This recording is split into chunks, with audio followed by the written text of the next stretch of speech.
Certains persos de One Piece auraient pu avoir une apparence complètement différente. Commençons d'abord par Sanji. J'imagine que vous avez tous remarqué ses sourcils en tourbillon si reconnaissables. Eh bien à l'origine, Oda avait prévu de l'appeler Naruto, en référence à l'ingrédient du même nom que vous voyez dans les ramen. Mais son ami et rival Kishimoto venait de commencer un manga de ninja avec un héros du même nom, ce qui l'obligea à en trouver un autre qui sera Sanji. Continuons avec Nami. À l'origine, son apparence était un peu plus agressive avec des membres mécaniques faisant penser à Edward Elric de FMA et une hache géante.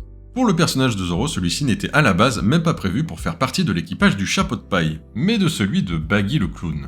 Oda décrit l'équipage de Baggy comme étant une famille, et Zoro aurait dû faire office de grand frère. Avant de se battre principalement avec ses pieds, Sanji aurait dû se servir de 2 pistolets, avec un look complètement différent. Franky, le charpentier de l'équipage, devait initialement ressembler à ça, une sorte de petit homme volant avec un marteau, faisant penser au Klabautermann de la mythologie germanique. On voit notamment dans le manga lors de la mort symbolique du Going Merry. Robin devait à la base être un homme botaniste et sniper de l'équipage, et Usopp un pirate assez lambda avec une grande épée, faisant office de vice-capitaine. On imagine que l'idée des deux personnages a été fusionnée pour créer le Usopp qu'on connaît, tireur d'élite utilisant principalement des plantes comme munitions depuis le timeskip. Robin conservera aussi ce lien avec les plantes, avec son Ana no Mi, ou fruit de l'éclosion, le mot fleur qu'on retrouve dans toutes ses attaques, ainsi que l'apparence de celle-ci. Jinbei, le timonier, qui finalement était prévu très tôt dans l'équipage, ressemblait principalement à un gros chamallow avec d'épais sourcils. On retrouvera d'ailleurs sa tête définitive dans les croquis qui suivront. Pour le personnage de Brook, lui aussi prévu depuis longtemps, son apparence était beaucoup moins chaleureuse qu'actuellement, et encore plus dans les croquis qui suivront, contrairement à ceux de sa version vivante qui donneront sa version squelettique finale. Pour finir, on s'attaque au personnage de Chopper qu'on ne présente plus.